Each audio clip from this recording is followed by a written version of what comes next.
What's up, Kev? It has been too long, far too long that I get to see your beautiful fug face, your beautiful fug, your beautiful Yeah, fug, my uh, my my mug. fug. It's your beautiful face and mug together. It's a fug. Yeah, How are you, man? I'm good. I'm a little tired this morning, to be completely honest. I see you chugging getting your keg of coffee in. Good for you. I've already taken down my cold brew, but it's one of those. I kind of need another one days, you know. Yeah, I mean, it wasn't obscenely early, but like first thing early this morning, wake up to my dog deciding he wanted to just puke all over the floor for some reason. Love Uh, that. Love that for yeah, you.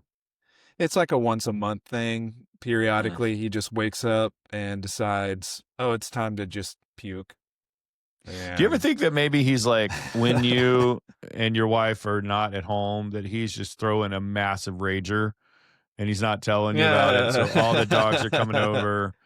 He's doing, all Yeah. kinds of illicit narcotics and alcohol. And Yeah. so, but when you come back, he's all the sweet, belovable, golden Yeah. retriever.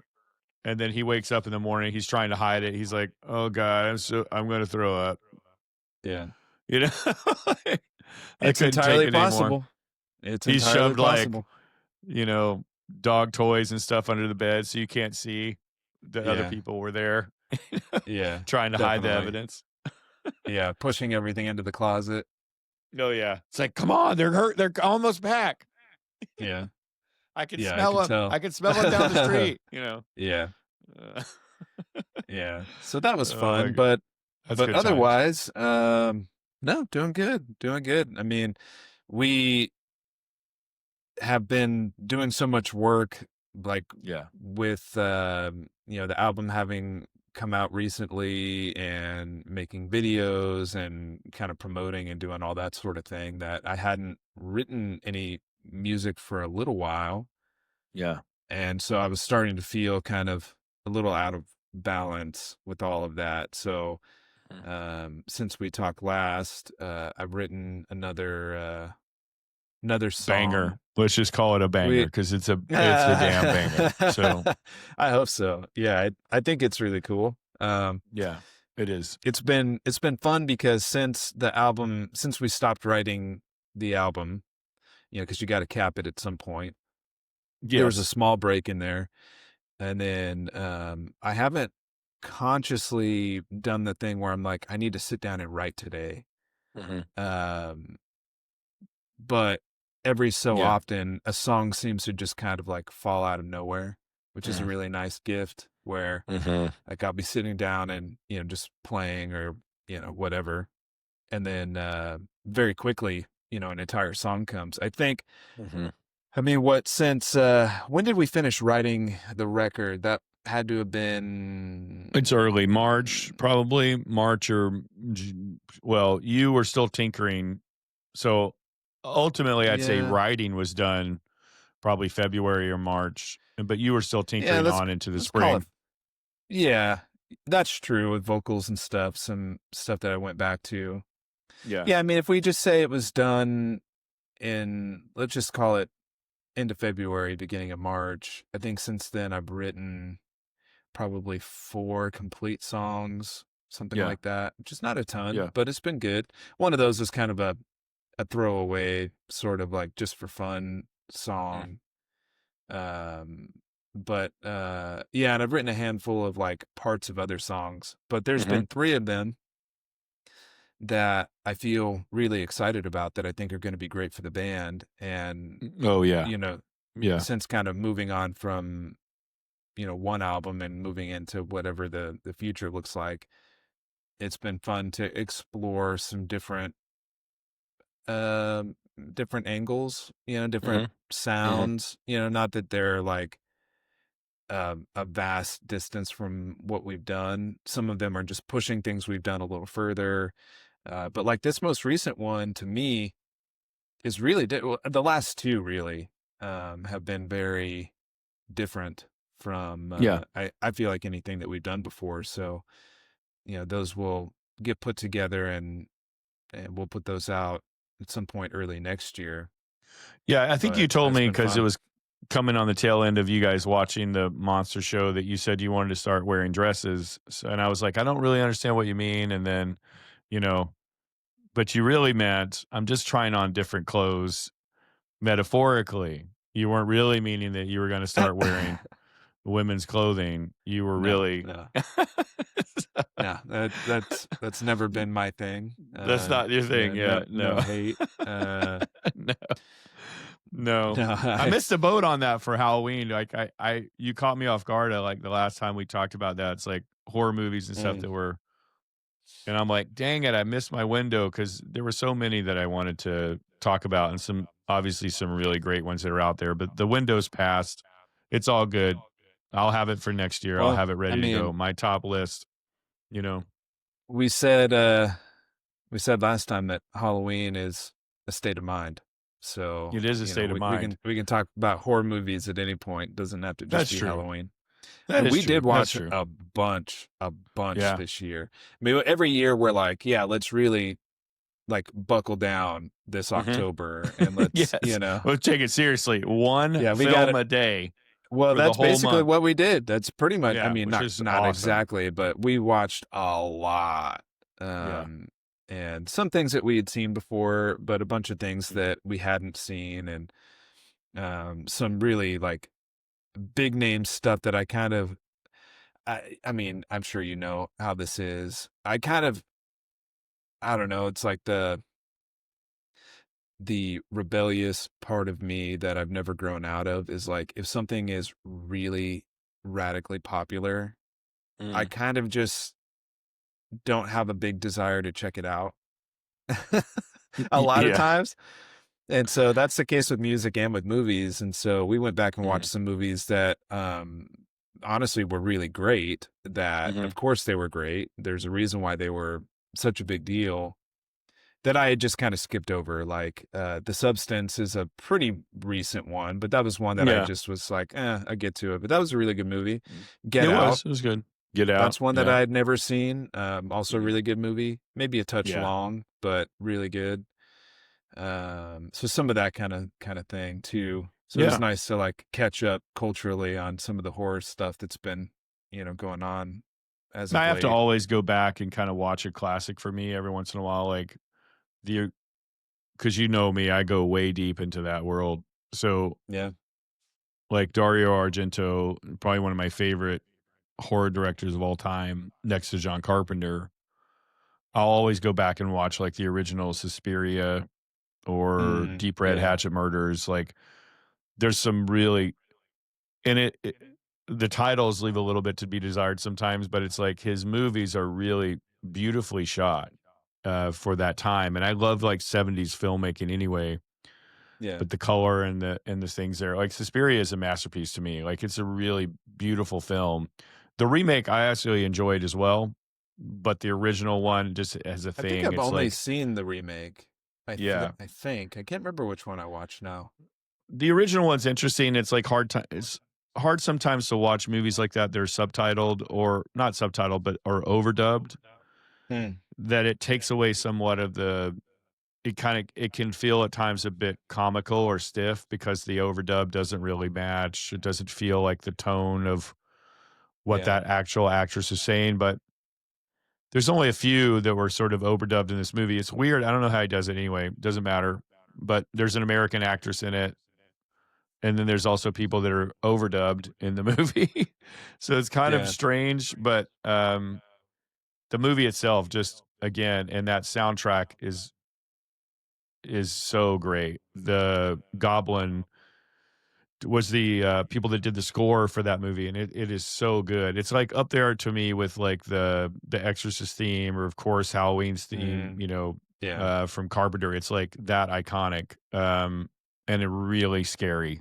Like Yeah. it's just a thing when you hear it, you're immediately terrified. Yeah. I don't know how else to say it, but pull up that soundtrack sometime when you're bored, or maybe just in a quiet, dark space. Put the headphones on and listen to that soundtrack. You don't even need to see the movie. You'll still be terrified by it. It's just evokes a really great feeling of unease. Yeah. Um, anyway, I digress. But yeah, we did watch a few. Uh, I have a hard time with Lisa trying to get there because she can't watch clowns. So all the Terrifier movies and all Oh that stuff man, that really? I'm like I'm so into that thing. It's like I love that Yeah. they're kind of back and they're doing a. I got so upset because I've been toying around with writing a prequel or sort of a return to Crystal Lake, like an original sort of Mm, take to go back to Friday the 13th, long before yeah. Jason, but really around the lineage of his mother. Mm, And I thought there's such a good story here, and I've toyed around with that. I don't fashion myself as that a writer, but I did dabble in that a little bit in my former years. And I've always wanted to do something like that to take it back to a bit of a seriousness because that first Friday 13th film was really great. And yeah. for a slasher genre and all that kind of stuff. And then, like most of that stuff, it just goes off the rail, with the seventh, eighth, ninth, Yeah. 10th iteration of it. So you let it breathe and give it some time away, and you come back to something that can be really good, especially in the hands of someone really good. But I just learned that they were doing a prequel um, about Crystal Lake, and they're filming it now. So I'm like, I'm eager to see what that Mm, turns into. It might be yeah. really good. I hope it is because if I've had an idea like that, I wanted to see that. Oh, okay, they did. They did a great job with it. So we'll see what happens. But anyway, there's my take on horror films. Yeah. I mean, Hot it's kind of takes. tough because I mean, we see this across all genres, but like when something is successful, all of a sudden it becomes so they just turn things into a machine, Hmm. and it really kind of ruins the original what was magical about something Mm. most of the time, you know. Right.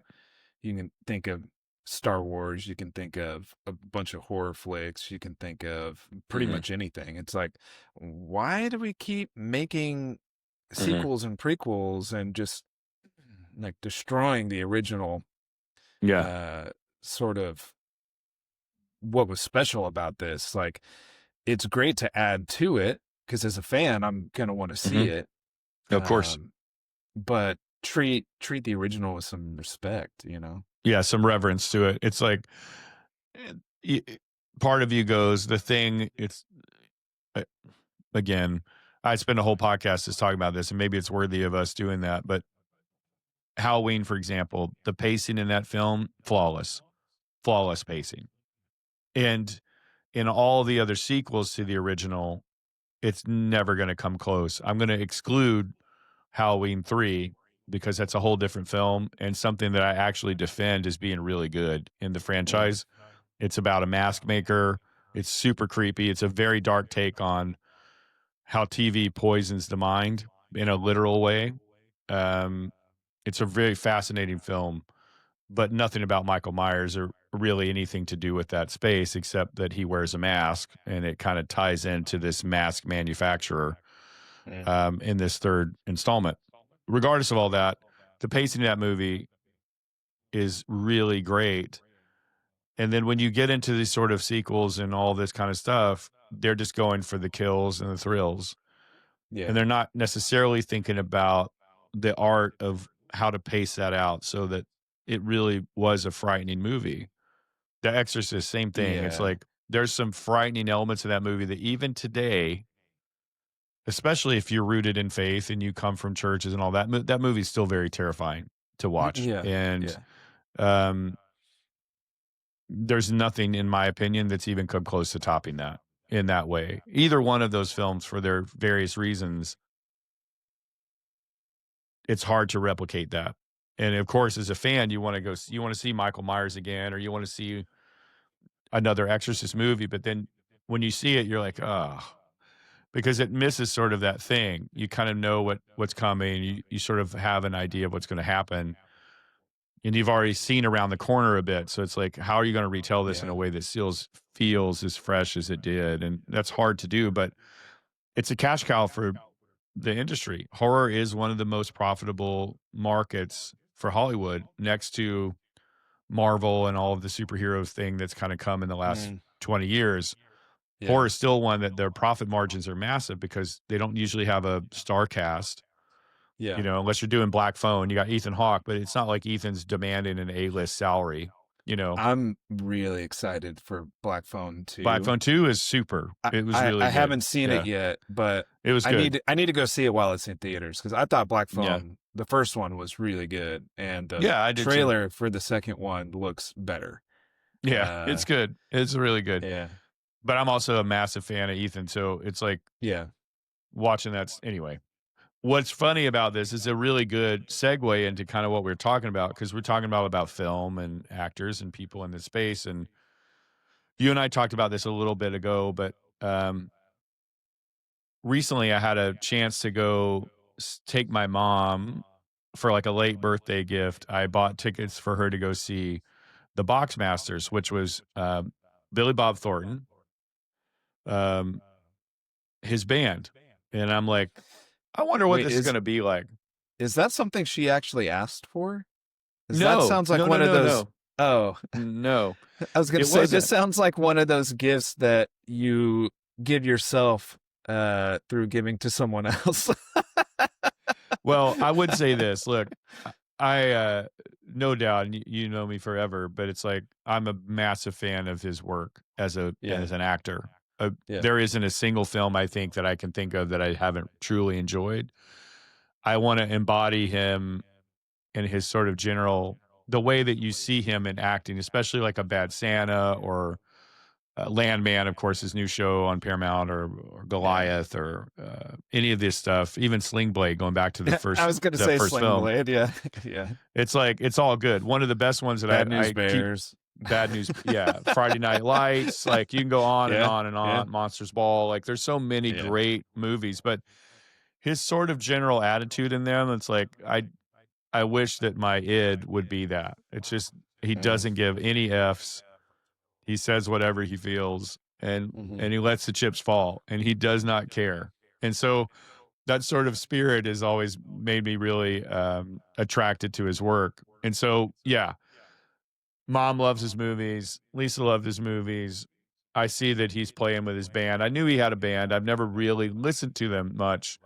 Mm, So I was like, "Hey, this could be fun." It's at a venue here, Mountain Winery, that's beautiful, outdoor amphitheater. It's like, "Oh, this could be a really nice night." Anywho, so we go and we see him, and man, I just have to say, like, so on the surface, the music's a bit like Americana, like a Tom Petty type of sound. I think, mm. generally speaking, incredibly talented musicians. They feel a bit like studio musicians. They're really good. Their tones are great. The band itself sounds great. When you hear Billy Bob sing, it's not like when he talks. Like he has a bit of a lower, raspier voice, a bit. So when he sings, it's a bit nasally and sort of high in the register, a bit like Tom's voice in a way. Hmm. So it was That's interesting. It was surprising. kind of a weird thing to kind of witness and go, oh, it doesn't.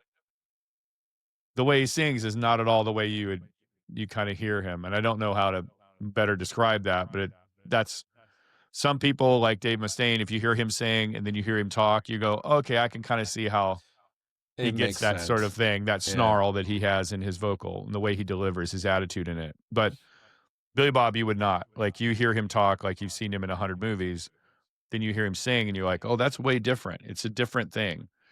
yeah, Anywho, all that to say is they were really great. And he gets up there and you can tell he's so earnest about it. It's like this is a thing that brings him so much joy. And I would dare I say probably as much joy or more than he has as even doing his acting stuff. And he really he spent time at the very end of the show.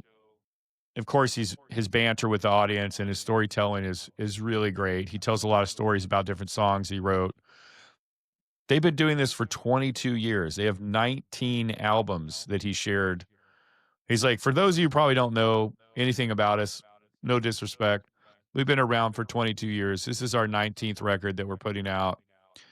And it really floored me in that moment. And I go, okay, he's been yeah. I doing had this no for idea. quite some time. And it really started making me, so I had to kind of go back and dig a little bit and realize he's hung out with all the T-Bone Burnett's and the ZZ Top guys and all this kind of stuff. So he's been around music forever. And I thought, this is a really interesting topic for me to talk about with you. Sometimes, I think often actors, they get pigeonholed in their work in their sort of main job, I guess, as an actor. Then Yeah. you hear that they're going to go do this side project like a band. And I'll name off a few that we're all kind of familiar with, but Juliet Lewis, who I met and was when she was doing Juliet and the Licks, fantastic human being, by the way, but even more of a phenomenal singer, right? But no one on the surface wants to give anybody credit in that space. Keanu Reeves, also Hmm. great band Yeah. with Dogstar. We both saw them at Bottle Rock. Cool Yeah. band, different kind of Yeah. music. Very earnest, wants to do that and keep going and doing that thing as well. I think the most obvious one that I can think of off the top would be Jared Leto. And Yeah. maybe, 30 Seconds to Mars. Yeah. dare I say, that 30 Seconds to Mars is probably as successful as Jared's movie career, or more so. It's kind of interesting, but I can only think of him as being maybe the one that has seen commercial success in both ways, both as a Hmm. musician and another. Of course, you got Johnny Depp in the Hollywood Yeah. Vampires and Johnny's different projects that he's done. But it brought me back to this idea that for a lot of them, at least in what I've read about, is that they all wanted to be a musician first. The Hmm. acting was sort of a secondary thing to help them find a way to maybe funnel or fuel the music that they wanted to do. And then through matter of circumstance or whatever, they end up becoming really big actors or actresses. And then when they decide to do the band or do the music thing, then everyone kind of scoffs it off or is like, oh God, just another Hollywood blah blah trying to be a musician. And so sometimes the musician community almost seems to turn their back on it because they're like, oh, this is an actor just trying to do a thing. We're real musicians. They're, I mean, there's a bit of an attitude around it. Hmm. But then when you see them, you can see, and I've seen most all of the ones that I mentioned now live, and you go, they're actually really good. Like they're really good artists in their own right in that space. So it just really made me think it's like, do they deserve the bad rap that they get sometimes for doing that? Can people sort of let the actor thing go and just appreciate that for what it is? And just say, oh, Yeah. because everyone's going to go, look, if you're going to go see and I was as guilty of this as anybody, like I probably had a bit of a crush on Juliet Lewis Hmm. going back to like, I don't know, California and Natural Born Killers. So going to see her, of course, I'm going to go like anybody would based on her prior work as an actress. Yeah. But what's really more exciting is number one, you get to see them and go, no, she's great. She's a super good front woman. And then you meet her and she's just the most sweetest, kind, um, generous human being. Yeah. So you don't really want to fault them. I'm like, I want to support them in their endeavor. I want to go buy their music. I want to buy a shirt. I want to help them in some way because I'm like, they deserve just like anybody to enjoy stuff. All of them are creative people. So why would somebody stand in judgment about, well, they're an actor, they should stay in their lane, you know? What do you think about that? Well, there's a lot of directions to take that. I think it's a really interesting premise. I I don't know how much of it has to do with like judging or gatekeeping. I think Mm. I'm sure some of that is out there, and I'm sure a lot of people get written off because they've had success somewhere else, which is kind of funny. Like, Mhm. I think in most ways in life, when someone has tremendous success in one area, we assume that they're good at a lot of things. Mm. So it is kind of funny that in the arts that isn't always looked at that way. Yeah. I would say with pretty much the examples that you gave, m- most of those artists really excel far more at acting than they do at music. Doesn't mean that they're Mm, bad at music, and mm, they might be serviceable.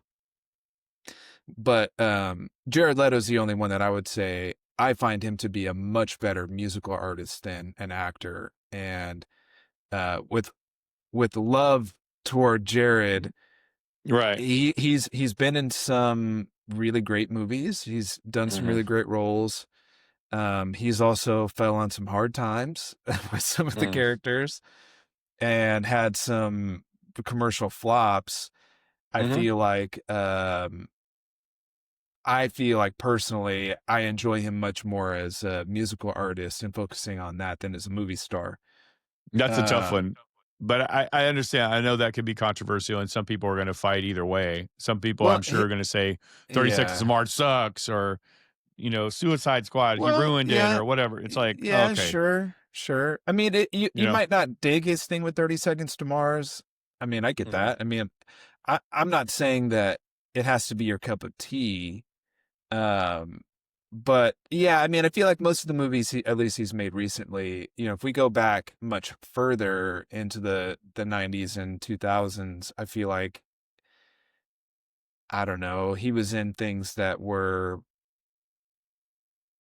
I don't know, his characters were better, but anyway, Oh, like you go Requiem for a Dream. That's yeah. a watershed moment for him as an actor. Like that's a powerful movie with a powerful director and an incredible co-star and a very dark subject matter, and he crushes it. He's a Yeah. phenomenal. You see him in a movie like Dallas Buyers Club opposite Matthew McConaughey. The subject matter Yeah. is heavy, you know, but he's also tremendous in that movie. I think I miss him personally in roles like that. But Yeah. I respect that he's going to go and do the things he's going to do. It's interesting though because I go back. Trying to become more of a leading man. Yeah, I'll go back to. This is going to date me a bit, but of course, I think for those of you who might know Jared Leto, going way back into My So-Called Life with Claire Danes was a TV show that Hmm. he did that was massive, big, massive, like like a Dawson's Creek or OC or Oh, some of those sure. big kind of kids shows, or teen dramas.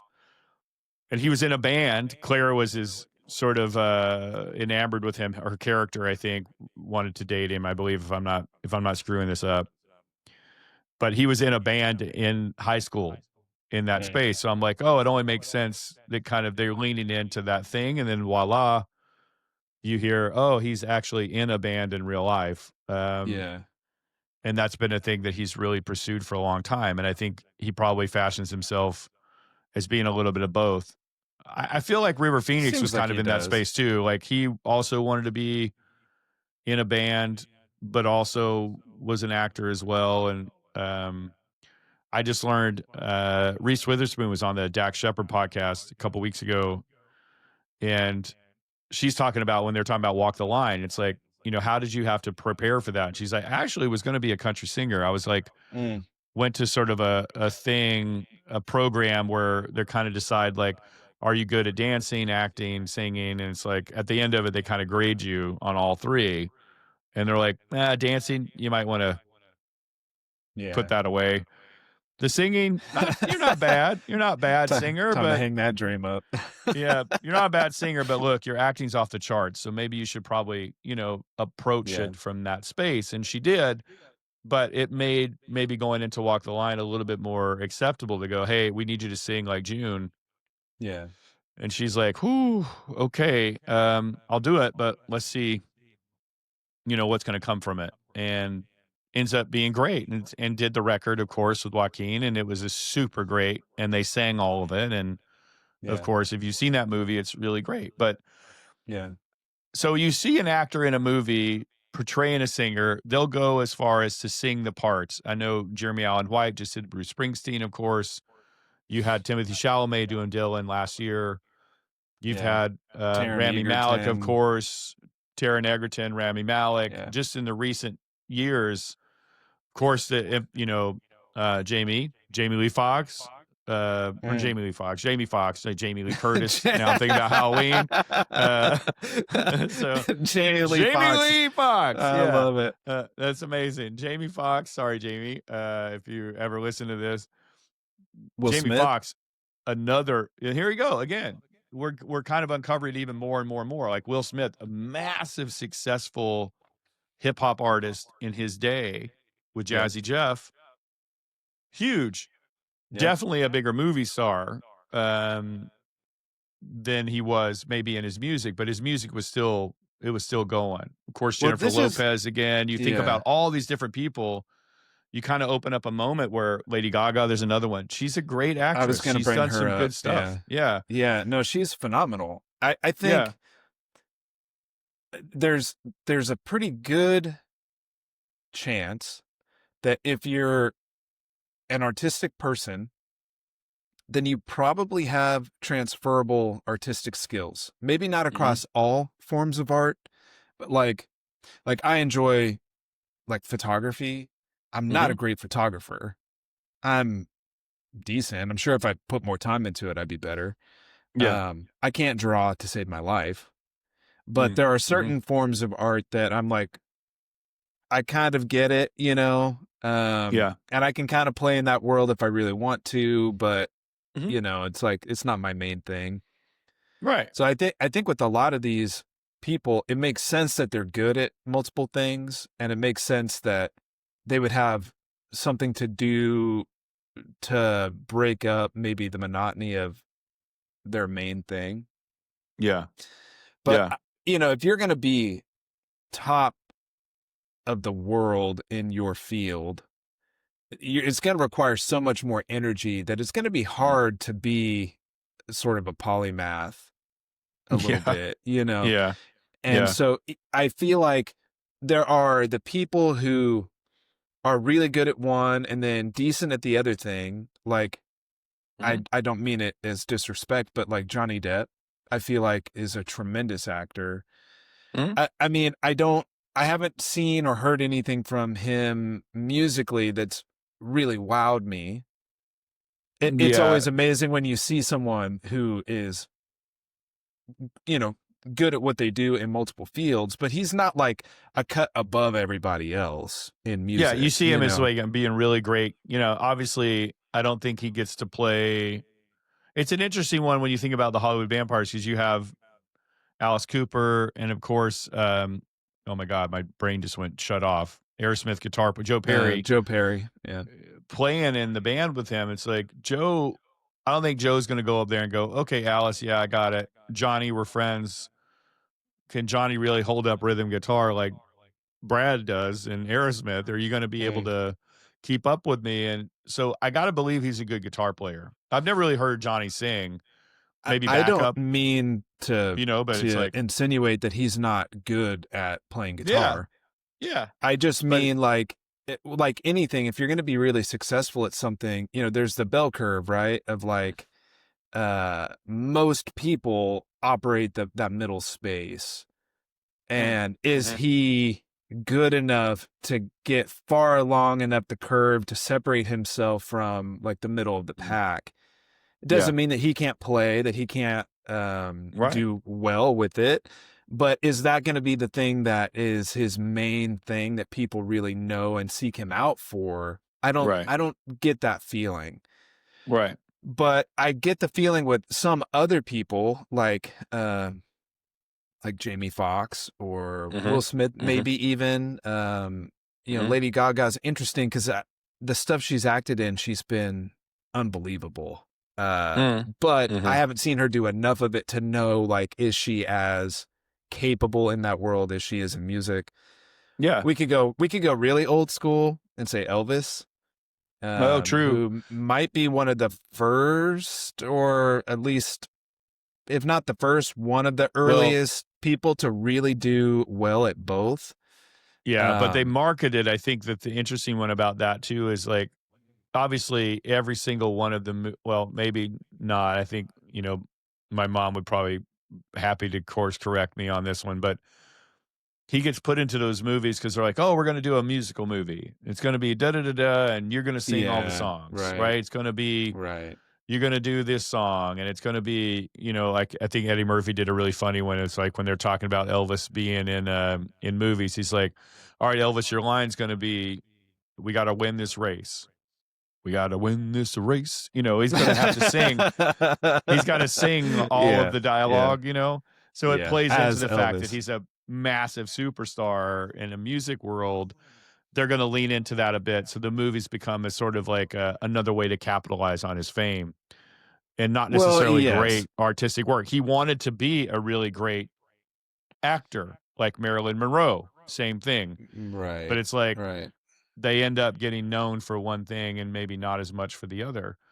Um, Well, yeah, yeah. And that's also where, like, I think you posed the question as successful. And if we're yeah, purely just going by like commercial success, which is also why, like, when you first asked me, I'm like, I could take this a lot of directions. yeah, of course, Because because it has you get a lot of different angles. Because, I mean, if you're looking at just commercial success, then probably Jared Leto, to go back to him, has probably made a lot more money making movies. Because I don't think he's really made any money making music. Well, no, not when he's getting sued by his label, Well, yeah, for I mean, $30 million. Right. for anyone who hasn't seen that documentary, which I'm blanking on Artifact. the Yeah. Artifact, Artifact. yeah, Yeah. It's it's great. amazing, and Yeah. they're, in my opinion, definitely their strongest record. It covers that whole 100%. time period, and it's amazing. It gave me a lot of respect for him and the whole hmm band. hmm Um, but they really haven't made money doing it. Uh, Now that also gets really difficult to quantify because maybe he hasn't personally made money on it, but they've sold a lot of hmm records, and they've had Yeah. hit songs. So there's different ways of Yeah. even determining success and commercial Right. success. Right. But I kind of look at it as like who's which medium moves me more.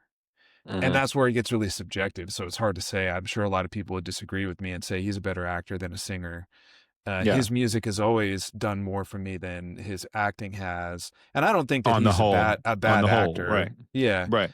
um, but he's had some really transcendent moments musically, and he's had some great moments in film, but hmm they're a lot more hit or miss to me. hmm hmm Uh, but then there's like a different level of a person where you get the feeling that they just had to choose. It's like either path would be great for you. I think, Right. Right. y- you know, I don't know, like Jamie Foxx might be one of those people. Like he is Mm. such a gifted singer. Like 100%. Yeah. it's amazing how good of a singer he is. Yeah. He's Yeah, great. he's a phenomenal actor too. And he puts it in Uh, his stand up because you even go like, this is a triple oh threat yeah, because this and guy, as a comedian, yeah, you got to totally. think about it. He's a stand up comedian. Yeah, Probably where I first see him as a stand up. And of course, he can do sketch comedy. He gets and does that stuff as well. But then you're like, in his act, he can also sing. So he'll do hmm, impersonations and he'll sing. So he's bringing some of that and introducing, like, oh, I can sing. yeah, Right. And then they're like, oh, dang, this is great. And then it evolves as you continue to go on. And now as yeah, stand up, of course, he would come in and sing songs and has his piano out there and he's singing stuff to remind people, like, oh, yeah, I did this song, or, you know, um, yeah, doing that big hook on the Gold Digger for Kanye West is like a yeah, massive hook, yeah, where he sounds like Ray. He's meant to sound a little bit like Ray Charles. yeah, But yeah, Jamie's just an amazing. And then you see him in acting, of course, and he just crushes it. He's so good. So it's hard to yeah. say, like, which one do you really enjoy the more? Like, he's just got charisma in all avenues in that space to me. So you kind of Lady give him a Gaga pass. fits in that. Yeah. So there's a handful of those kind of people that I can think about who truly seem like they could operate equally in either field. If that's what Mm. they spent most of their time doing, they would be successful in it. But Yeah. I think what you brought up about Elvis exists still today in a hmm lot of this stuff, which Yes. is also why I think maybe people are quick to write off when someone wants to go from one to the other. Is I hmm think it gets perceived as uh cheap marketing, Yeah. maybe. Yeah. It's like you see Ariana Grande doing Wicked and you're Mhm. like, Of course. I mean, now that is an interesting example because that is bringing theater to the big hmm screen. Mhm. And so there's a huge singing component. So you can't just go get anyone off the street to play that role. But No. I have a hard time thinking like she's as good of an, actor as she is a singer. Mm. Um, I mean, I'm not saying that she's bad. I'm just saying like, Mhm. to me, that's an easy way of like pulling in music lovers into watching a movie. And Mhm. because she's the popular thing going right now, um, like this is interesting because now I'd have to think about just how many movies she's done. But like another one we didn't talk about is Beyonce.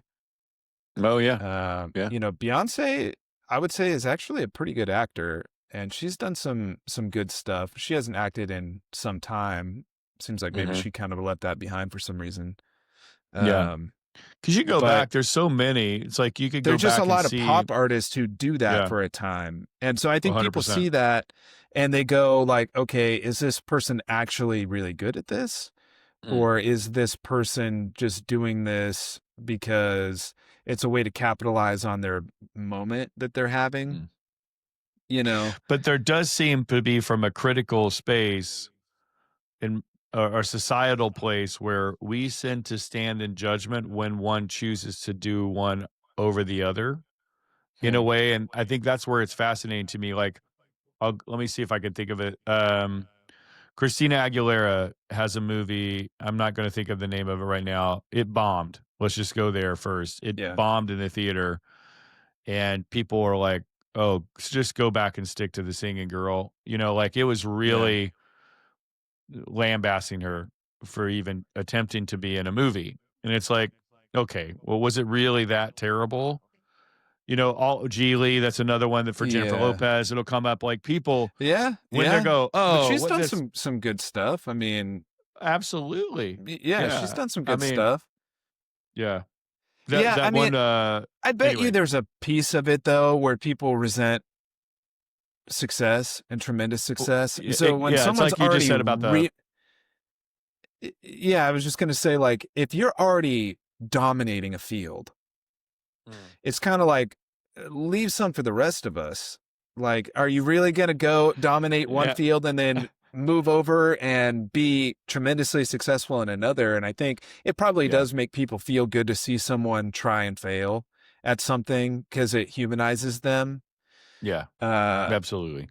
and some of that is also probably just like the more negative parts of humanity, right? Coming out where you just Yeah. resent success. But I do Yeah. think, yeah, I think the humanizing part is interesting for people and they want to feel like they have a shot at doing Well, something. And there's not j like 10% of the population who's going to do everything.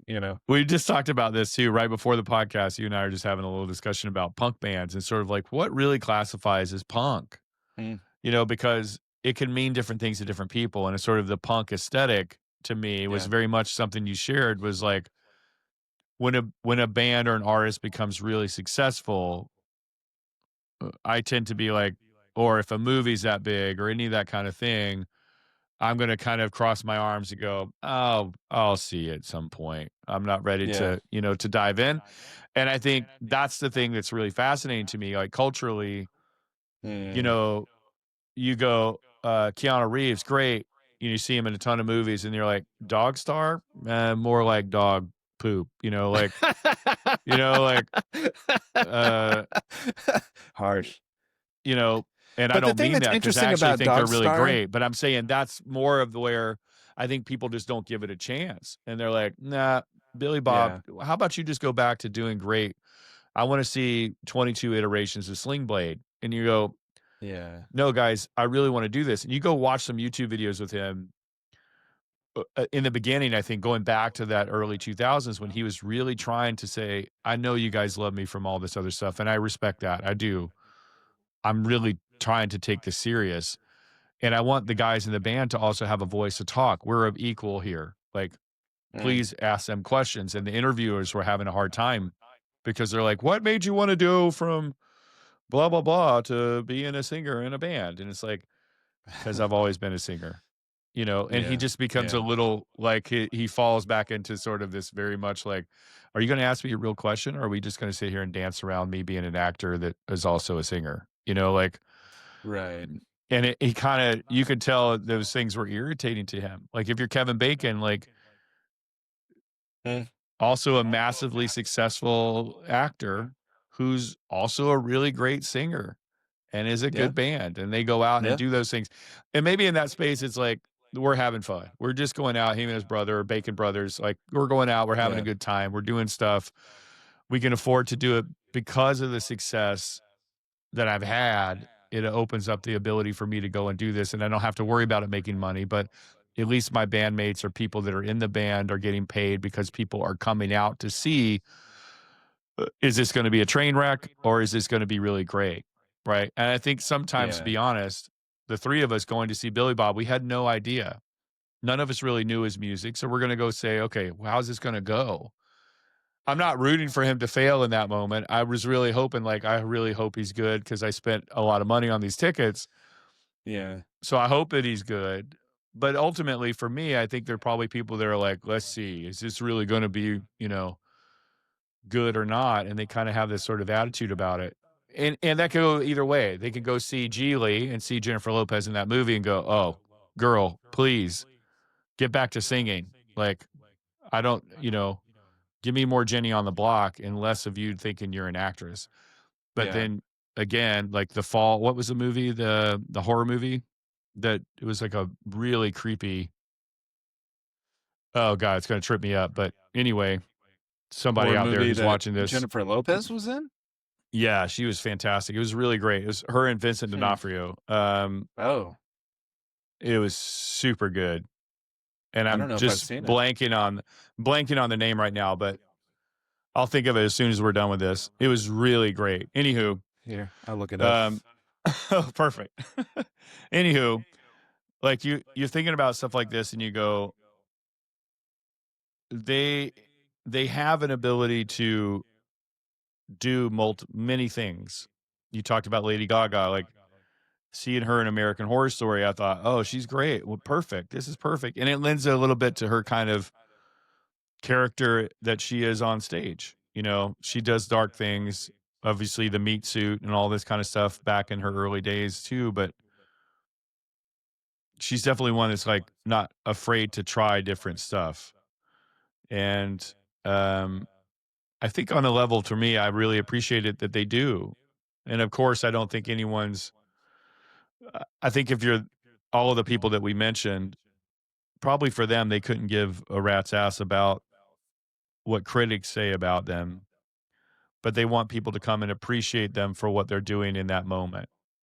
So if you're going to see any of these people, they're like, okay, great. What might have brought you here was because you're a fan of some of my work in another thing, but you're here now.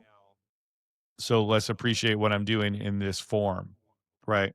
Did you find it? There's too many in that list. No. Yeah. Um, It's it's gonna all be good. hard to find, but Yeah. especially since I don't already know the title of it. Yeah. But yeah, I mean, part of it must just be, I think, what draws people to like check out whatever it is. Like if you're checking out someone's music because you really love what they do as a musician, that gives you a different respect for what they do than if you're going to check them out because, oh, I really like them in this movie and Mhm. I Mhm. just want to see what else they do, or I want to get to see them Mhm. in person because I only ever Mhm. get to see them on TV. Right. Or, you just assume that they're taking a break from their normal thing and doing it for Mhm. fun, Mhm. which is different than someone who's doing it because like it's their life's purpose to do this. Mhm. Mhm. And it's hard to know when someone like Billy Bob is going, no, no, no, these are two equal parts of Mhm. who I am as an artist. Mhm. One might be more famous, Hmm. than another one, but they're both equal parts of who I am. I don't know Hmm. that that's true for everyone who does both. I think for a lot of people, Yeah. it probably is something fun to do. And so it's Hmm. probably a fair assumption on many people's parts of just saying, like, well, I don't need to take that seriously because I don't know that they're taking it that serious. It just seems like Right. I want to go take a break from acting and I want to make music Hmm. for a while. And it's fun to go hang out with people in real life and, Right. And do a connect on a different tour level. or, Right. yeah, like engage with a different art form because Hmm. I'm pretty good at it. But, Hmm. it doesn't mean as much to me as, being in movies or, vice versa. I Right. think both are probably true. It was interesting. I'll go back to the Juliet Lewis thing. When I was living in Los Angeles, she's doing a show at the Viper Room, and I was like, I got to go see this. This is going to be great. And like I said, I told you I was enamored of her, particularly for both those films that I mentioned, California and Natural Born Killers. Of course, she's done, a ton of great work. But at that point, that was sort of my thing. I'm like, I got to go see her. And so we go and see them play. And I'm like, anybody that's been in the Viper Room, that's a very intimate setting, right? You're literally can walk right Yeah. up to the stage and literally have a conversation with somebody. It's very much like an old kind of punk rock type of club where there's no Those, barrier, there's nothing, yeah, those clubs are way smaller than you would ever imagine you they are ever based on how imagine. famous Yeah. they are. Like if you haven't Yes. been to LA and gone to any of those places, I think most of them are Yeah. closed now. They're Yeah. so small. Very much so. You're going, Guns N' So, Roses played in here? Like, are you kidding me? yeah, exactly. Exactly. Right. Where? Yeah. Yeah. Where do they fit their entire Yeah. stage? Yeah. No, Yeah. and that's funny, but so seeing her in there, it's like she gets done with the show, she's all sweaty and everything. It's like I go up and say, "Hey, I just want to say, I obviously have been blown away with your music. This was incredible to see. Clearly, I know your work as an actress, but I'm so happy and grateful that you're doing this. This is amazing." And you could tell she's so earnest about doing this. Uh-oh, hold on. We're getting somebody over here. An interruption here. What is it? Surprise guest. Yes. I can't I can't turn the camera over. Here, I'll show. Let me see if I can get over here. You can kind of see tucked away there. Is that There's Elmo? a new character that we're going to talk about at some point in my lovely room here that's sticking her head in. It's a Emlo It's an instead of an Elmo. emo. Yes, an emo Elmo. I love it. Yeah, Yeah, that's yeah. great. Apparently, she loves to sing Linda Perry songs.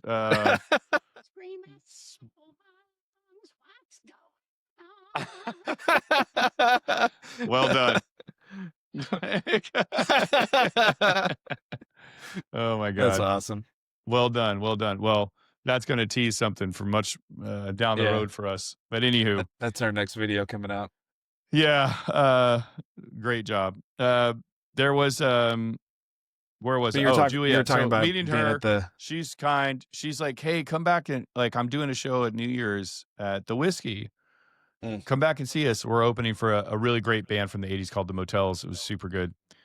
Anyway, I go back and see her. And in that show, there's in the Whiskey, it's a second floor. So I'm kind of looking down. I wanted to sit up there. And I'm watching, there are people that are in that audience that have signs up. They're like, "We love Mallory Knox." And I'm Mm. like, what a head trip that is. Do you know what I mean? Like, obviously, that character for her in Natural Born Killers is massive. Yeah, Brings her a lot of attention and notoriety and all this stuff. But people writing and making a sign to bring to a show, you think about that if you're that person. Like, if you're Juliet up there on stage, you're like, do they see me as this person? Like, is that the persona that they think mm. I am? Are they expecting to see Mallory Knox do this? Is it like, and she was also not to get, there's another James Cameron movie that she did where she was a singer in a band, a really interesting film that was kind of mid 80s, I think, as well, where she did get to sing and she was great Yeah, in this as well. So you kind of go back and go, oh, I see now how the things can kind of tie in together. But that to me really threw me for a loop. And I was like, that's really strange. And I asked her, Yeah. I got to talk to her more because she saw me and it's like, oh, I remember you from the Viper Room. And so thanks for coming out again. And I was like, hey, I have to ask you, did that throw you off? I saw the girl. And she's like, this is in many shows. They do that. They're attracted to that type of character that I was. And I think they're expecting that because of how rambunctious and wild that character was in the movie, they're expecting to see some type of iterations or affectations about that in my stage performance. But how I act in my stage performance is what informed Mallory's character, if that makes any sense. It's sort of in Yeah. reverse, but people don't know her in that way as a person. So they're coming thinking, oh, she's going to do some Mallory type of thing. She's going to be spit on people and give people the finger, and it's going to be this really punk rock kind of thing. And she does do things like that in the stage, but that's who she is. Like that, just, you can tell that she knows what she's there to do, and she's there to have a great time and get the energy going. Yeah. And so she's a great front person in that space. But people, that's what really messed with me. I'm like, wow, I can see how this could be really off-putting somewhat for an actress or a person who wants people to take them seriously in both spaces. That could be really weird, you know?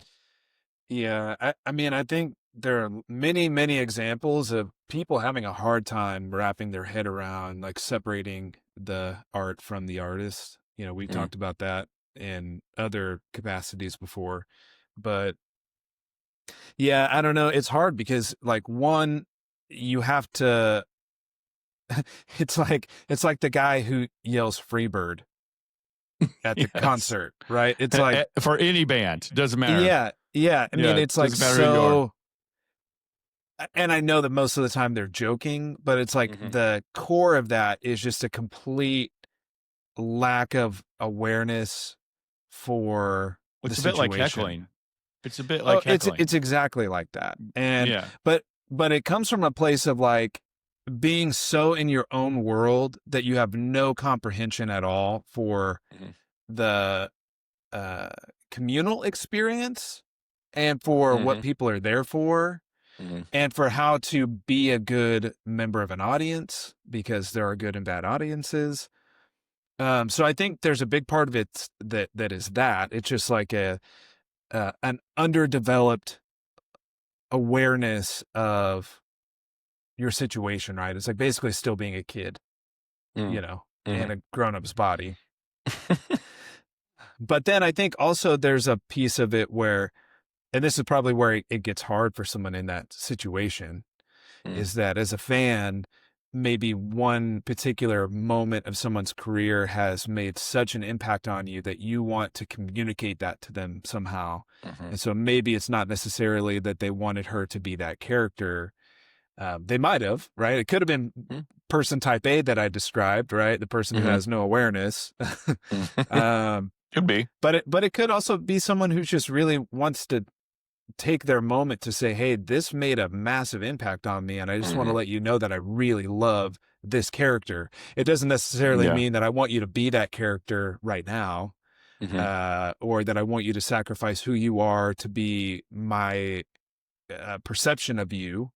But I do think sometimes people, you know,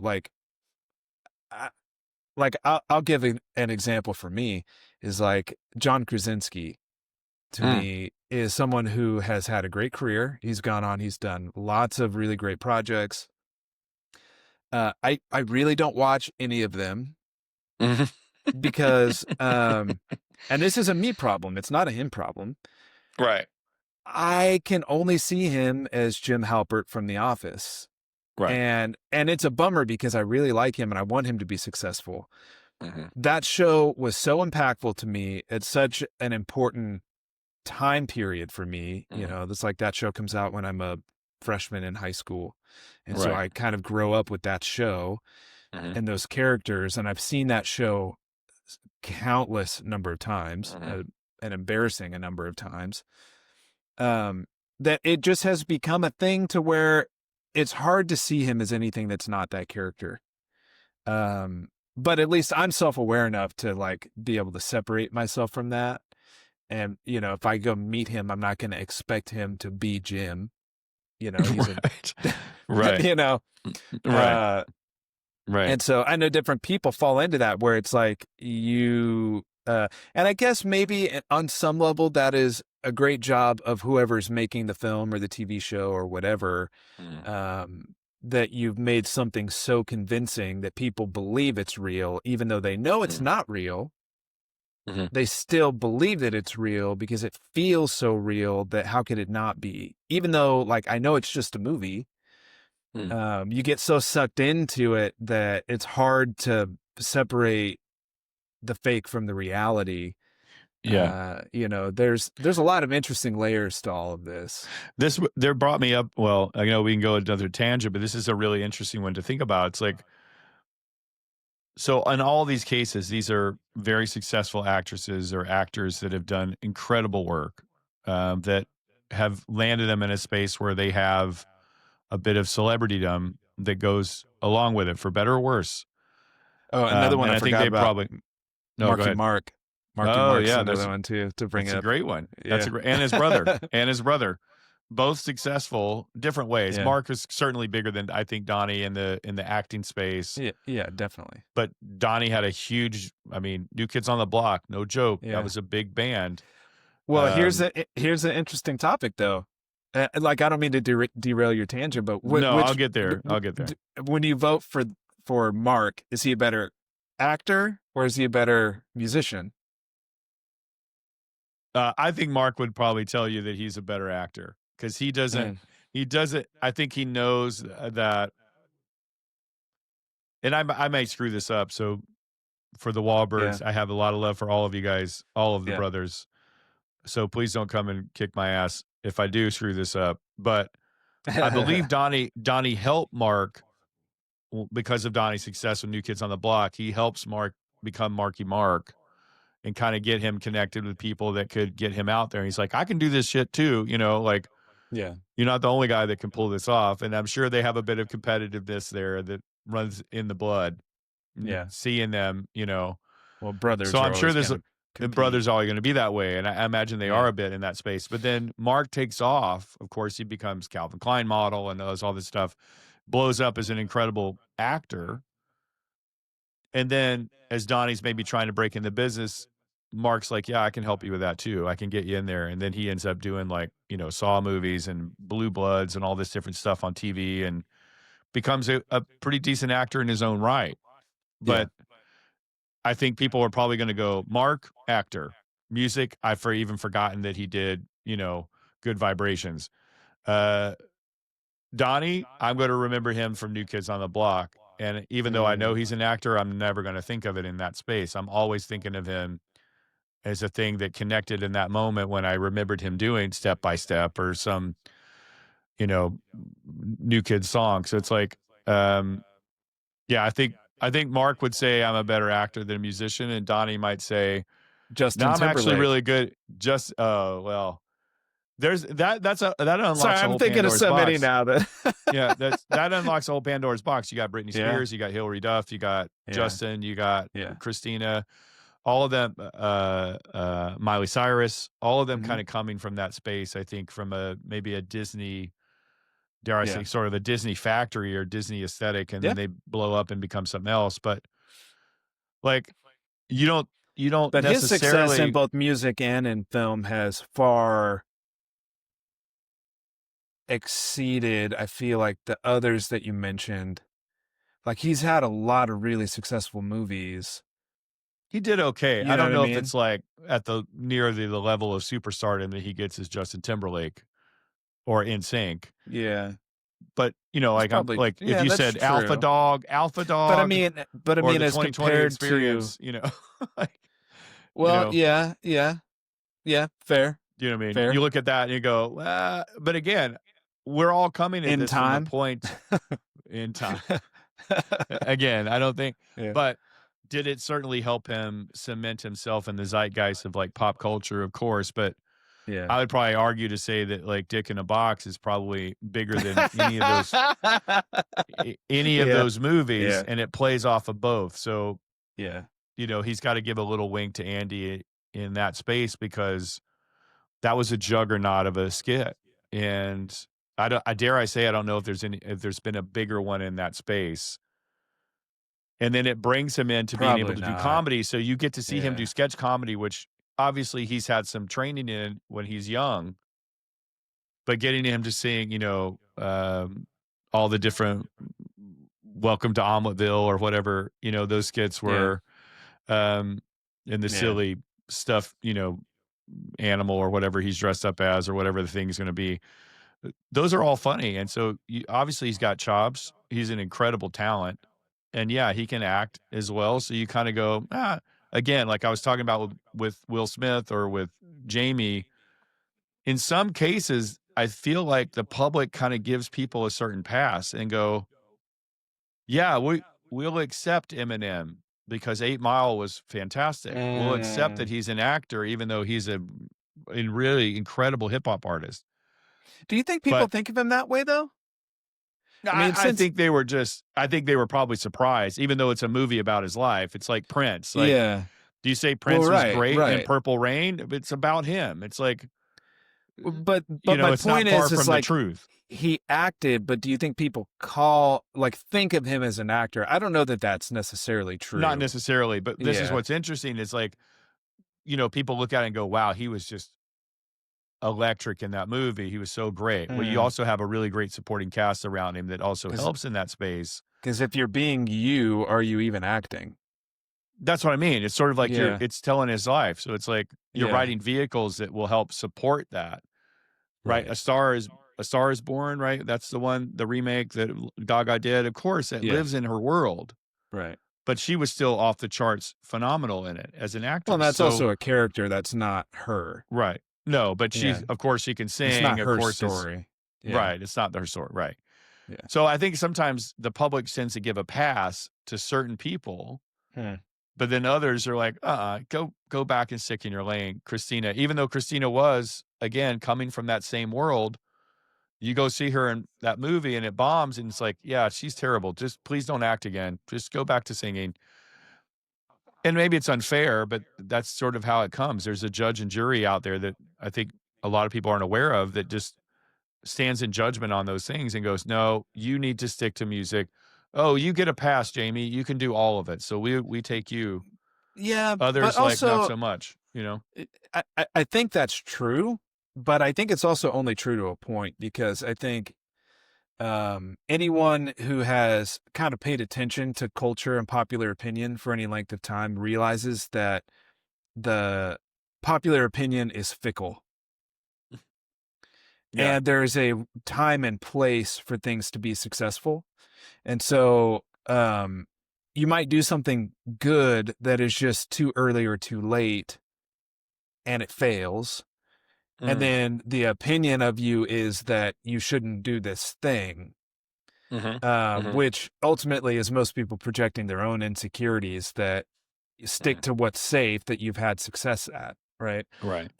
um, but I think anyone who knows that realizes that if it's something that they really believe that they can do, they're gonna take more shots at it. Now that might be a Mm-hmm. little bit tough in that world because, like, is a production company going to take on someone who has had a commercial failure because it poses an inherent risk to a project. Mm-hmm. But I think there are ways to do it, and I think in a way it's kind of like these things are all kind of like tests, right? It's like what would be a good analogy for this? It's like a girl you have a crush on giving you a hard time to see like if you're gonna handle it. Like, Yeah. are you playing cool or are you actually cool? Because if you're actually cool and I give you a hard time, you're gonna laugh about it. Mm. If you're not and I give you a hard time, you're gonna reveal yourself to be someone who's insecure, and therefore like maybe this doesn't go any further. Culture is sort of saying, hey, maybe you should just sit down and quit. It's almost a way of saying It's a like, well, gauntlet. are you going to step up and try again and show us that we're wrong? Right. Or are you going to prove us to be right? Yeah. Well, this taps on something that I was going to share earlier. so actors, film actors, let's say mostly in this space. Again, a lot of them we're talking about are kind of cinema actors or film actors in that way. They're going, they're filming, they're with the crew, they're with their other actors. They don't have control. They can change certain tones and things in their performance, but it gets edited, it gets played to a test audience, it Mm, gets chopped up. yeah. So a lot of them go and crave things like, I want to go do, Changes uh, director 7 times. yeah, I'm gonna go, I'm gonna go be on, I'm gonna do a play, right? Mm, And so what they're craving is this sense of connection. It's like you can sense that they're like, I don't really get to feel the visceral thing that I want an audience to be able to react. I hope that this movie's good, but I mm, have no control over it once my performance is in the can. yeah. So they'll go and they'll take on projects because they want to test that fear element of them. I think it's like, no, I'm going to be able to go and do this show every single night, and every single night I have no idea what's going to happen, what the audience is going to do. If I screw up a line, if I pause on a line a little bit to take a different point or to evoke something different, there's a magic and a power in that I think a lot of these guys and folks that we're talking about probably chase. I think we chase it in a Well, different way, yeah. I but mean, it's whether like, it's music or theater, playing for a live audience is totally different than playing for a mhm. camera. So you can Like, see maybe the yeah, allure of people wanting to do it because they're like, I need to feel there's real like, energy with that. because people tell you like, oh my God, I loved you in the Matrix or Natural Born Killers or, Ray or whatever. But for them, they're like, oh, thank you so much. I appreciate that. But they were part of a bigger puzzle. But if you Hmm. are only out there and singing, it's just Yeah. you. You screw that up, you're going to get the real time feedback. A stand up comic, same thing. Hmm. You bomb a joke, you're getting that place. And some of them, Yes. like if you're Louis C.K., you're going to go, cool. Yeah, I'm going to live in this uncomfortable, or Bill Burr, like I'm just going to live in this space. And they become masters in that of like, yeah, I'm going to say a joke that's going to bomb and I'm just going to sit with it for a minute and I'm going to let the audience sit with it. And so they Yeah. become like almost like a Svengali in a way, like where they're like, they have such control in that way that even if it goes bad or sideways, they're kind of okay with it in a way to go, all right, I'm good. Whereas for someone who's just Yeah. starting out in that space, if they get heckled or too much, that's the end of that career for them. So they found a way to kind of break through and go, I'm okay if audience doesn't say a single word. I'm going to continue to do this and keep pushing it. I know Will Yeah. Ferrell said this, like when a sketch wasn't going good, he's like, I would be in my head going, I am just going to make this longer and more painful to watch. And so I would slow down. And he's like, the cue card guy for SNL is like, read the card. He's like, oh, hold, Yeah. we're going to marinate on this for a That's minute. funny. And they're trying to hurry it up. And he's like, we're going to sit. He's like, and it was like almost a middle finger in a way, very punk rock thing to do to kind of go, no, the audience is going to live with this now. You're not going to laugh. Okay. We're just Yeah. going to make this even more uncomfortable. And I love when Yeah. people, so I think that craving of that power or the ability to be able to wield that is something that I imagine that all these people we talked about today have a bit of an instinctual craving to want that. They want that connection. They want to be able to feel Yeah. that something they did in real time had an emotive reaction from the group, good or Yeah. bad. Even if they go, it sucks, you suck. Cool. Well, I'm going to keep yeah. going. Yeah. Well, I don't think anyone is wanting the bad reaction, but I Probably think, no. yeah, I mean, no Yeah. matter any of those things that you just mentioned, like, I don't think there are any comics who really enjoy bombing or, Mm, but I think you, it's a gamble, mhm. and the potential payoff is worth the chance of failure. And, I think about how many actors I've seen get interviewed about massive successes they've been in and like, oh, Mhm. like, did you know that this was going to be such a great thing? And they're Right, like, right. Of most of the course time not. they're like, no, I had no No. idea that this was Right. going to be important at all. In fact, I didn't even really understand the movie until after it was Mhm. done. Yeah. Uh, like, I don't know. I came in, I did my part.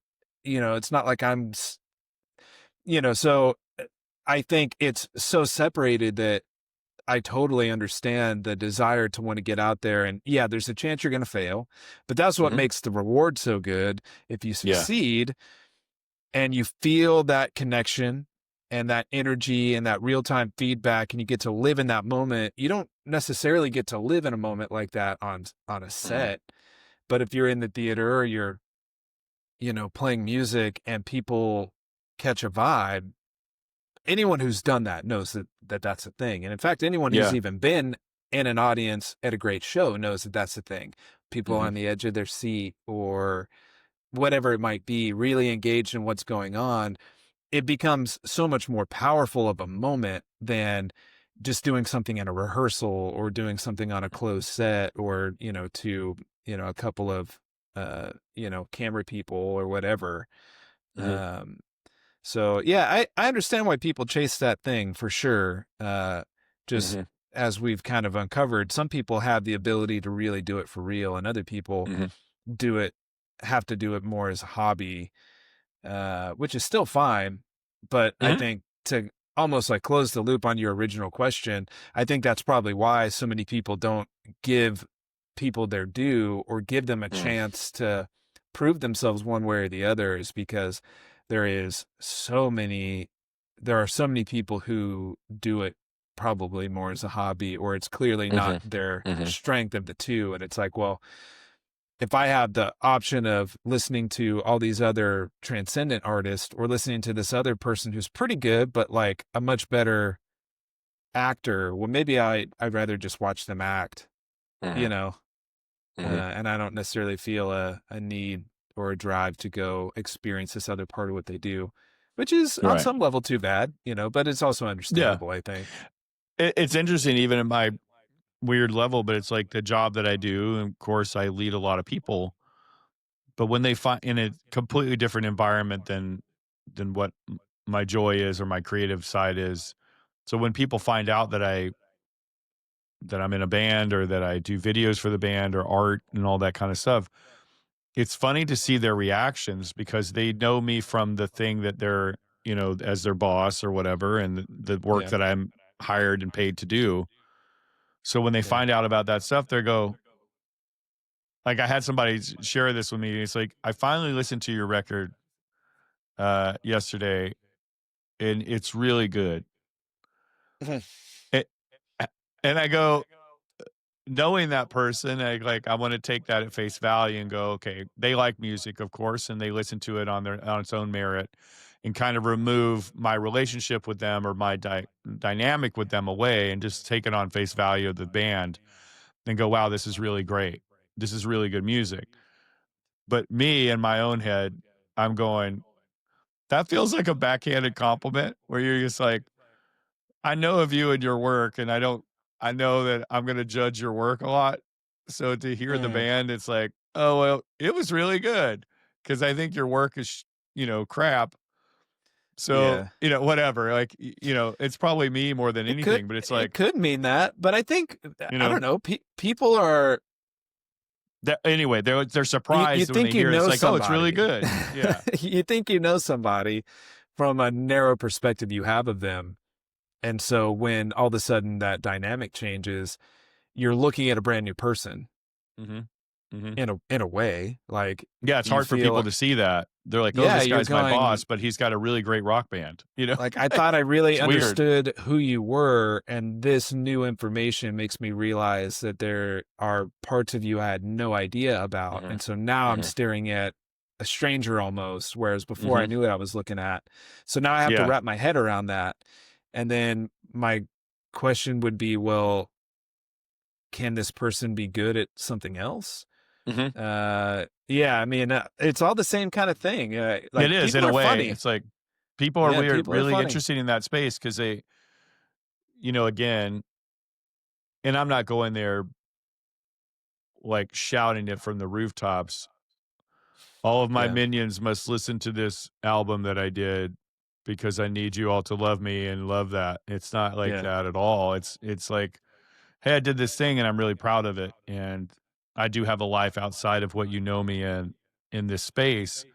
And I'm right. willing to open up a little bit so that you get to learn that about me. And it can also inform a bit of things where if you're really paying attention, it'll connect the dots about who I might be in that work and what I Yeah. do, right?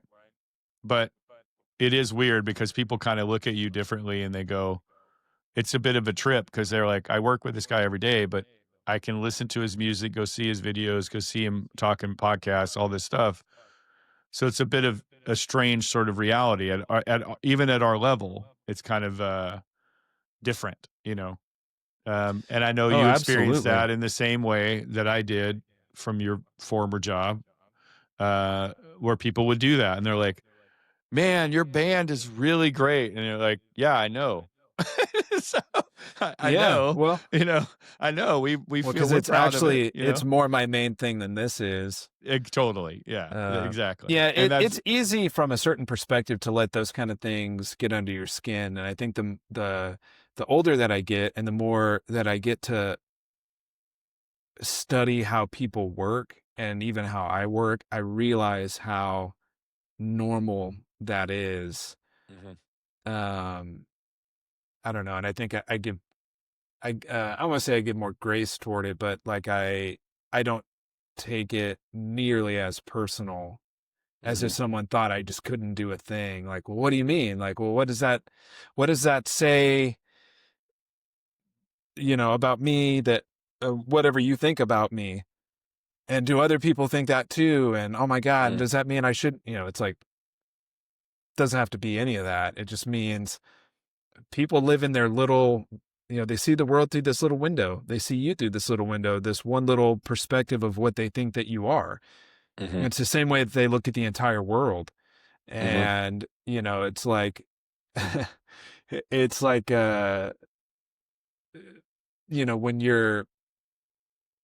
when you're young and you start getting into politics and you find a mm, politician that you really believe in, and you're like, great, we're going to change the world. And then that person gets in office and doesn't do any of the things that they said that they're going to do.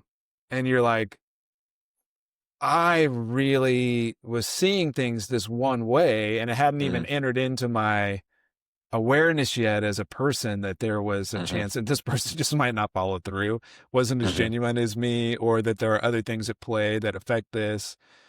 And I don't know, like with meeting a hero, you mhm, see him doing mhm. this thing that I think of your story of Neil Sean, Yeah. is To like, this day, you, I've not been able to get over it. Like, if I met yeah, him now and yeah, he's like, "Man, I'm sorry if I was a jerk. I was on a bunch of drugs back then. I'm sorry." I would still be like, "Yeah, I still think you're a prick." You know, yeah, it would be yeah, hard for me to get over it because I was so impressionable at that moment yeah, that it's informed a lot of what I feel like he is, you know, yeah, and it's just it kind of tortured a little bit. And it's like, yeah, even if he apologized today, and he had no reason to apologize. We're just a couple kids that interrupted him in backstage when he's maybe hitting on some girls or whatever he was right, doing, and he just was rude.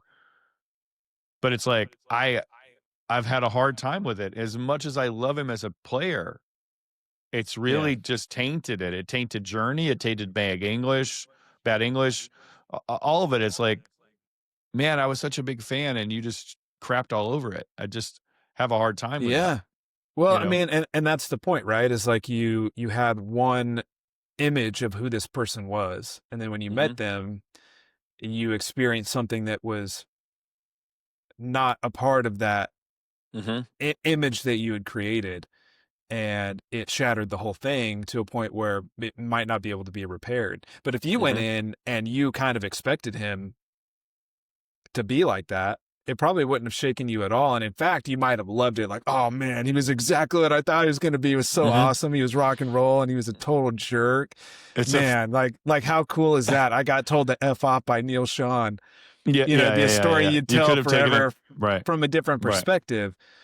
right. And so, There was one yeah, that we, was, we see what we want to see, yeah, as there was people. a funny one where I don't know. Again, my younger days living in LA too, I was like trying to, I don't know what I was doing, peacocking or something, buying all this thrift store clothes, trying to look hip, you know, fit in a little bit, but also kind of be my own person. And I Yeah. remember I was going out a lot. We would go to different shows and stuff, and I ended up at the Whiskey. I don't even remember who I was there to see.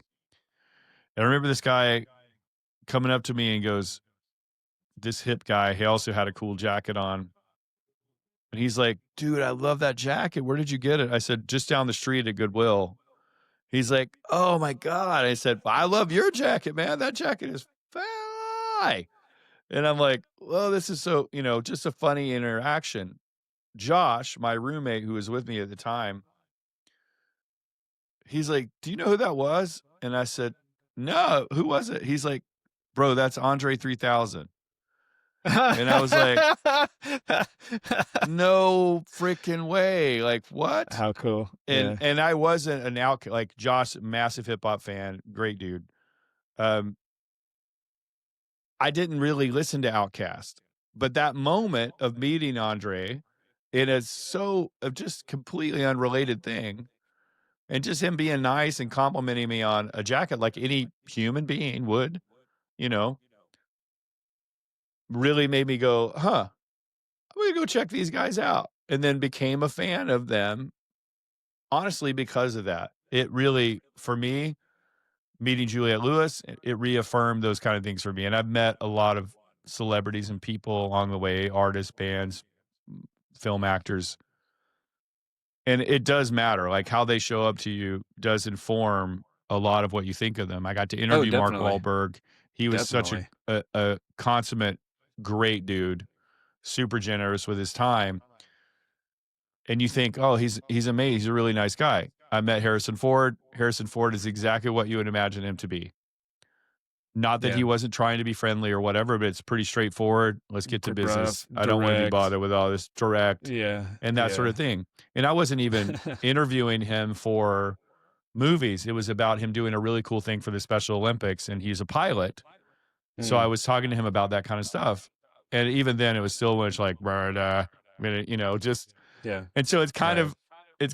of, not shattered the image of him at all, because I sort of kind of got to the point where I'm sure they hear all this stuff all the time. So I don't blame him. But in Yeah. that moment, I think I wasn't as impressionable as what I'm trying to say with Harrison Ford that I was with Neil Sean when I'm 17, 18 years old or younger Yeah. and beat him, and he's a bit of a jerk, you know. Well, and you probably had a more realistic image in your mind of who Harrison Ford was. You Mhm. know, it's not Mhm. quite as naive as when you're a little younger. But Right. people will always do things that surprise you, you'll find out things about people and you go, "Oh, really?" Like when someone Mhm. that you love does a terrible thing, you're like, Yes. Like, it's like, well, no, that oh. person was always a flawed individual. You just didn't Yes. include that Yeah. as part of your image of them. So it's not that they're different now. It's that Right. you Right. have a clearer picture of who they are, Yeah. and the And opposite is true. Someone you Mhm. expect to be a jerk, oh, I hate that person, and then you see them do something really great for Mhm. somebody Mhm. and you're like, wait, I'm supposed to hate them, but that was kind of a good thing. Now I got to wrestle with that. Either I change my Yeah. opinion or Yes. I come Yeah. up with a reason why actually that Yeah. thing was a really a dark, Yeah. sinister thing that they did, just disguised as a really nice thing. You you see like Rob Zombie or you see Marilyn, and you have an image of them of what they project to you in their musical world and the sort of ethos of that world that they've Yeah. created. But you get a chance to see them in an interview, or actually, if you're lucky enough, get to talk to one of them in person, and you realize, oh, these guys are. Rob's an incredibly smart, witty, funny, down to Hmm. earth guy. Yeah. He's not the hillbilly deluxe, wild redneck trailer trash type of persona that you see, or what he might give off in White Zombie or in his stuff, or even in his films. He's just an Yeah. It's intellectual a dude. part of what Yeah, makes him up, but it's not yeah, the but entirety it's of not the his sum total. personality. And Yeah. you're probably Yeah. expecting him to, to go talk to, and he's going to bust open a Coors Light can and not have any teeth, and be this weird hillbilly type dude. Smoking crack. Yeah, something stupid. And he ends up like he starts talking to you, and you're like, this guy's an incredibly smart, very talented, witty individual, and Yeah. you go to appreciate it. So you end up appreciating. That's a really good segue for another time. But thinking about him, that's another great example of like, He's become a director Yeah. and a musician, and love him or hate him, a lot of people, like, you go and look at the Rotten Tomatoes scores for all of his movies, even the one like Devil's Rejects, which people would say is his best film, is like Yeah, that's a really good movie. a 40% on Rotten Tomatoes. Like, critics just can't stand him, Yeah. and he doesn't care. And he's continued to do movies that have all I don't been really good on their understand own right. why either. You know, Yeah, I I mean, think not they're all all of them have enjoyable. been winners. No, but I mean, no, none of them have been totally terrible, but like no, not for what he does.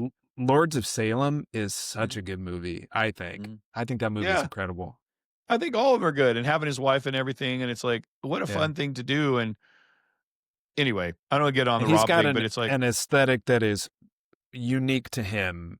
mhm, Like it's like Tim Burton in a way. It's like they mm, just see the world a really specific kind of way right, that is so different from how most of us see it. And so it's awesome to just get that perspective in his movies and realize mhm. like um whether you like that thing or not, it's really unique.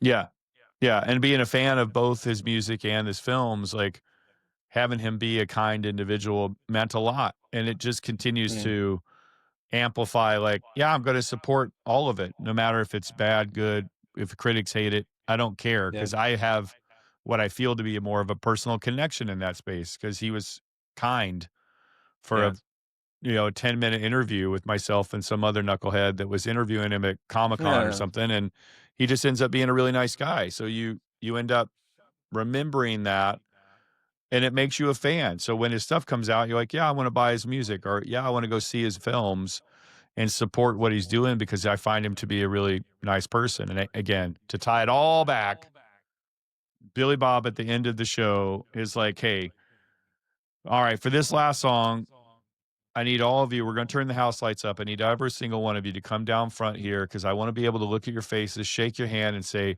'I really, truly, truly appreciate you guys coming out and supporting us and what we're That's doing. cool. It means such a great deal to me.'" I got teary about it because I'm like, Mm. this guy's got everything in the world, but and there wasn't a ton. Look, he didn't sell out an amphitheater. It was probably a couple hundred Yeah. people, right? And you could look at that on the surface and go, "Oh, that's kinda sad. I wish people would come." But for the people that were there, that was a very special moment. He comes down and shakes everybody's hand. He's like, "Hey, thanks, bud. Thanks for coming out and seeing us today. We really appreciate it. I really mean it. Oh, it's good to see you again." Like, all this Yeah. kind of stuff. His charisma just He's not taking bled it for off the stage. granted. Not at all. Yeah. And that just made him even more of a special moment. And getting my mom to see that too, it's like it humanizes a person that you see as such a big, Yeah. unreachable, untangible thing. And I think what And I'd most like of the to. time his characters aren't that way too. No, they're So absolute so you pricks. Yeah. so you might assume that he's gonna be pretty coarse, you You're know? gonna go up and get the bad Santa. I'm on my freaking lunch break, Yeah, like yeah, whatever. Like, yeah, like yeah, he's gonna be that, and he's not. He ends up being just a really personable, really cool, down to earth yeah, kind of guy. And I think from all the moments, all I tried to say here to close the loop on all of it is like, give them a chance. They're just creative individuals, whether they choose to paint, direct, act and sing, play in a band, what you know them for versus what they're trying to do for themselves to create connection to their audience and to people. Like, yeah, be a little open minded to checking it out. And again, sure, if you don't like it, it's not your thing. That's great. Don't go crap on them. Right? Give yeah. them a Well, chance to yeah, be able to sure. do their thing, and if it's not your cup of tea, that's okay, just move on, and go, "Well, I like Jared and his band, but I don't necessarily love him in whatever." Or, "I Yeah, like Johnny in the Tim Burton movies, but I wasn't really blown away with his band, but good for him for doing it, whatever." And let it sort of move on and let them continue to do things, 'cause I think they all deserve a chance to continue to do what they want. I think we're all sometimes living in a space of maybe buried jealousy. It's like you got to monopolize all of the creative fields. Like, yeah. leave some, as you said, leave some room for the rest of us. Or you think so much of yourself that you just assume you're gonna be great at everything you do. Hmm. Hmm. I Oh, I I absolutely. I appreciate the perspective that you're coming at this with because I think really is like the idea is normalize taking risk and doing things that you enjoy doing Mhm. and trying new things and not listening to what other people say and doing the Mhm. stuff that matters to you. I mean, I guarantee you, not everybody loves our band, but it's not going Right. to stop me from doing what we do because I really No. love it. It's an important part of my life. Mhm. And so I think, and there are lots of things like that. Like, you could look at almost any aspect of anyone's life and pick parts of it that you think are stupid, Right. but it doesn't matter because it's not your life. You should do the things that it's like. There are a lot of people who would walk in my apartment and be like, "This is how you decorate in here? Are you kidding Mm. me? It looks Mhm. like, I don't know, it basically looks like Halloween all the time. There's skulls No. everywhere. Mhm. There's band artwork all over the Mhm. walls. Mhm. There's all kinds of crazy stuff that most people wouldn't put in their homes. Right. Right. But for us, it makes us really happy to live here, Mhm. Mhm. and it makes us feel comfortable and at home and like it's our aesthetic and vibe. That's what it If it is. if it was live, laugh, love and Mm. like filmed with Mhm. home goods, tchotchkes and knickknacks, It wouldn't be it you. it wouldn't be. Yeah, exactly. It wouldn't be a space that I felt like I belong in. And not that Right. there's anything wrong with that, because if that's what you like, that's what you should do. Mhm. But just because someone else might be put off by how much black is in my apartment or whatever, Mm. I, hey, do you? I'm going to do what makes me happy. And, That's it. Yeah. and one day that might change, and that's okay too. Like, we don't have to Mhm. stay the same people forever.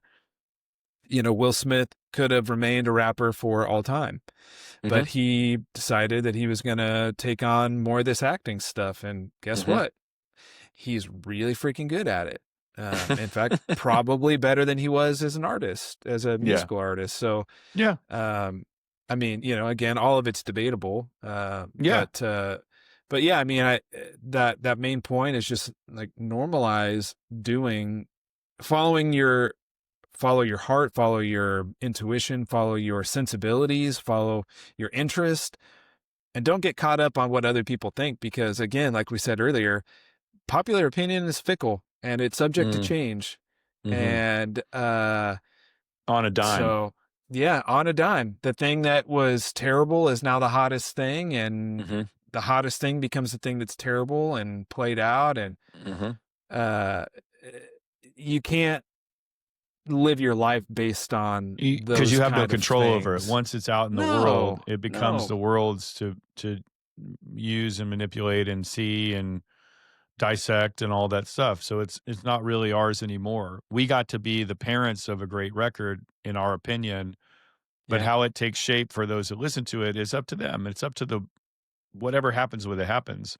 We yeah, jokingly said, absolutely. I don't want to sell a song to be in the XYZ ad or for some campaign or whatever, but it's like if it resonated with people and it made an impact and we believe in what the message is, Yeah, why not? Right.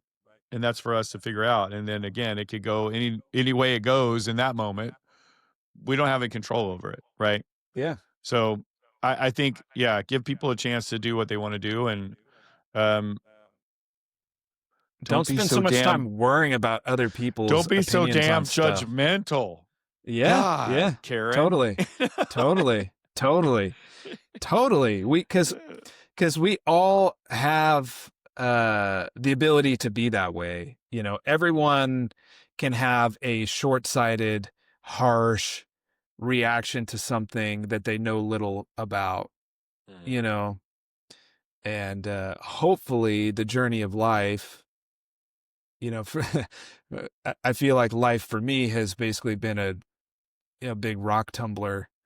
And I started off as an incredibly jagged, rough, sharp piece of stone that had lots to say about a lot of Mhm. things that I should have no Mhm. opinion on.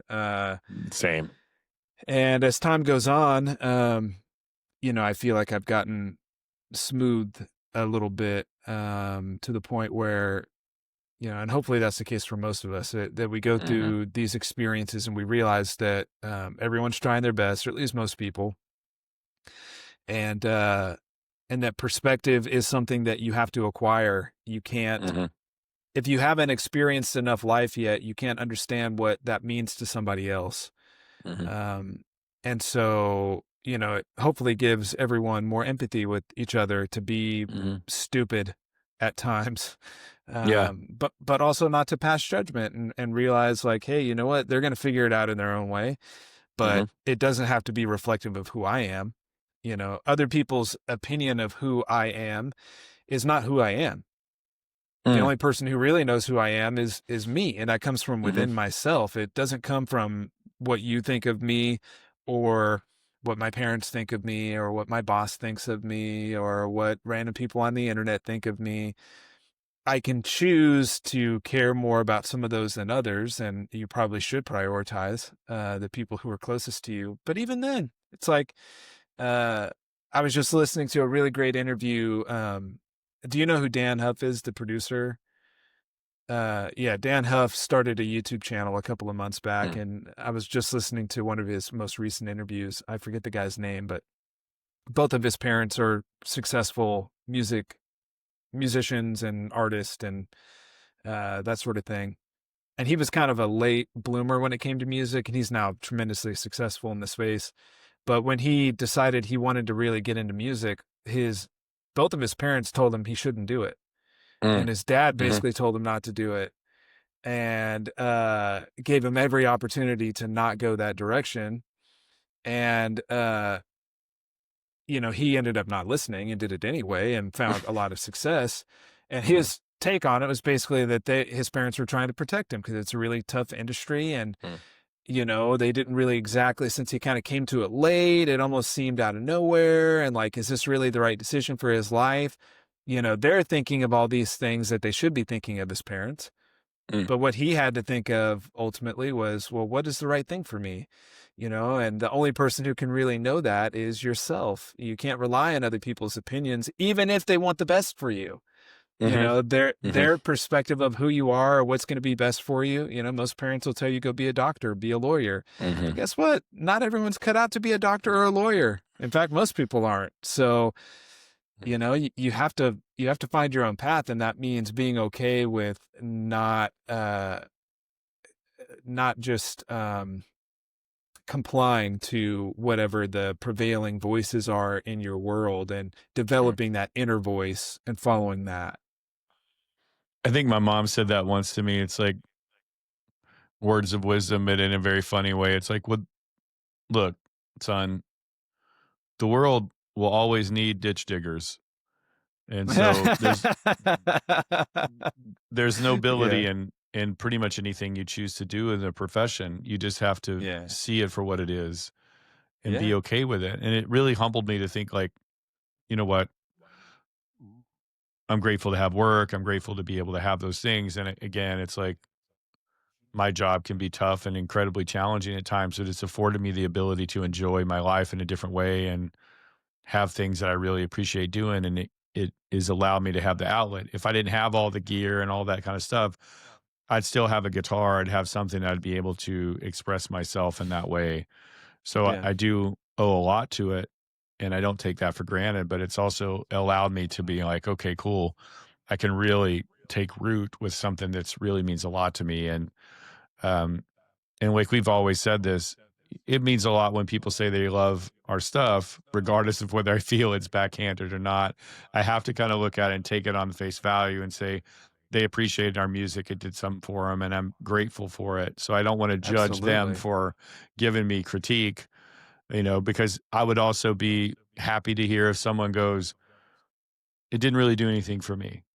You know, I'm not going to go crawl in a corner. I'm like, oh, well, that's okay. I appreciate you at least taking the time. I guess I should quit then, you know? Yeah, I'm just going to hang it up then. Yeah, sorry. I guess it didn't work out. So anyway, I say all that, but I think what a fascinating little road we took this last hour and a half, just talking about a very interesting aspect of that world to me that I find to be very interesting. But creative people are creative people, and they find different outlets to spark something in them and spark connection. So good for you, for all of you out there. No judgment.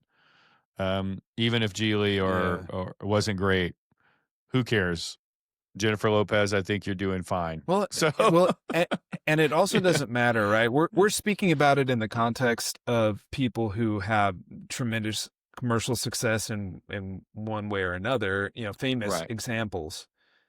Mm-hmm. But I do think, and I don't know if it's social media and people kind of posting the best parts of the things they're best at in life or whatever. But I do get the sense from a lot of people that I talk to that people are reluctant to do things unless they feel like they can be really exceptional at them. Mm-hmm. It's like, well, I'd really like to golf, but I feel like I'd be a terrible golfer, so I just don't even want to don't try. ever do it. Right. I can't, join the PGA Tour, in the next 6 months. So what's the point? Or, whatever it might be. Right. I really like to, it doesn't matter. I'd like to play basketball, but I'm pretty bad at basketball, so I should just I'm not do it. 5'9", right? Yeah, I should just never play basketball because I can't compete with LeBron James or, I couldn't, beat a D1 athlete or something. And it's like, well, first of all, yeah, you're not going to be able to do it if you never practice and try. So you don't necessarily know what your ceiling is unless you start committing yourself to it. But two, does everything have to be done from the perspective of I need to be able to impress people with this? It's like that perspective of life, I think, is one that people would be wise to check within themselves and go like, how many things do I do because I just want to do it?